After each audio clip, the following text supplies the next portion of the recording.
There are a host of recognised eating disorders, and though I'm only going to deal with the two that everyone knows in this video, anorexia and bulimia, it's worth noting that they are not the most common.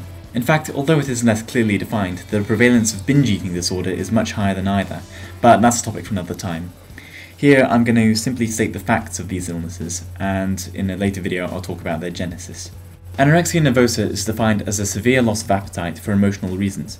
To be diagnosed with it from a medical standpoint, you must be 15% below your expected body weight, or eating less than 600 calories a day. However, the disorder is best characterized by the psychological symptoms.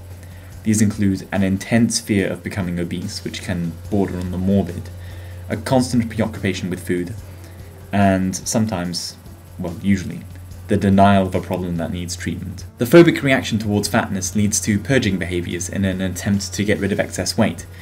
These include excessive exercise, self-starvation, self-induced vomiting, and the abuse of purgative medications and diuretics. Physiological consequences of this behavior can include a failure to menstruate in women, dry and yellow cracking skin, fine hair developing on the face and neck to preserve body warmth, increased heart rate, which can in turn lead to constipation, reduced body temperature, muscle weakness, and renal failure. Bulimics tend to suffer from the same psychological symptoms as anorexics, but their behavior differs in one major respect.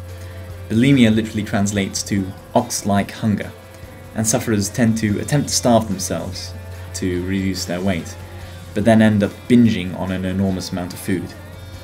After this, they tend to engage in similar purging behaviors as anorexics to maintain their original body weight before the cycle starts again. Because of this binge-purge cycle, bulimics tend to conform to their expected body weight, and as a consequence can be quite hard to diagnose or even recognise as having a problem. Physical signs are more likely to be internal, such as an erosion of the back teeth due to excess stomach acid washing over them during purging.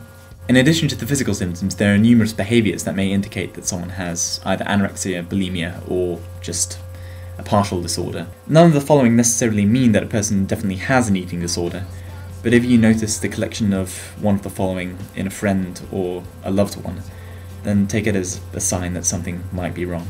Apart from the obvious symptom of not eating very much, or avoiding carbohydrates and eating only a small amount of vegetables and protein, anorexics can take great pleasure in cooking for others, especially enjoying preparing meals for friends or family. They also tend to have very strict rules governing how they eat food. They might organise the food on their plates into categories, sort of putting the vegetables on one side, protein on the other. Anorexics are also more likely to have to demonstrate obsessive behaviour or sticking to very strict routines, such as always exercising at a certain time or eating at very strict planned times and not deviating from this routine even a little bit, and getting quite upset if they're forced to. Bulimics tend to develop hoarding disorders. They tend to have less strict routines than anorexics. They get this feeling of being out of control when they binge.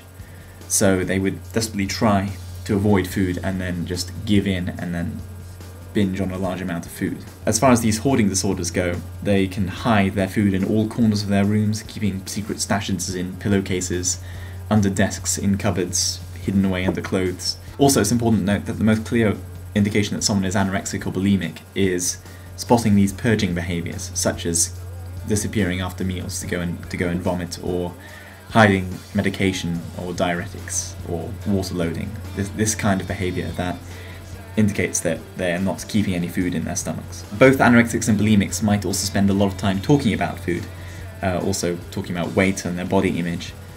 But it's important to note that the way they talk about this is likely to be in a negative manner. So, paradoxically, they'll talk about it a lot, yet get quite sensitive about it. This ties in with the following, which is that almost all people with these disorders suffer from low self-esteem, thinking that they're too fat and the only way to be happy is to lose the excess weight, be it real or imagined. Bulimics in particular tend to get trapped in a cycle. They binge because it reduces their depression, but binging also reduces their self-esteem, which in turn fuels their depression, which means they binge again. Approximately 1 in 250 women will suffer from anorexia in their lives. This contrasts with the much lower figure of about 1 in 2,000 men. It's most common in teenage girls, and those in private schools are about 5 times more likely to suffer it than those in state schools. Bulimia affects approximately 5 times as many people as anorexia, and both illnesses tend to start just after puberty. Please note that these figures are in relation to people actually diagnosed with disorders. There are likely to be far more people who are A, not diagnosed because they hide it quite well, but B, also a large number of people with only partial disorders. Personally, there was a time when almost every girl I knew had some sort of eating abnormality. I wouldn't call it a disorder. I've known people who kept a written record of literally everything they ate. I've known people who would never eat in public, even if we were out with friends for a meal.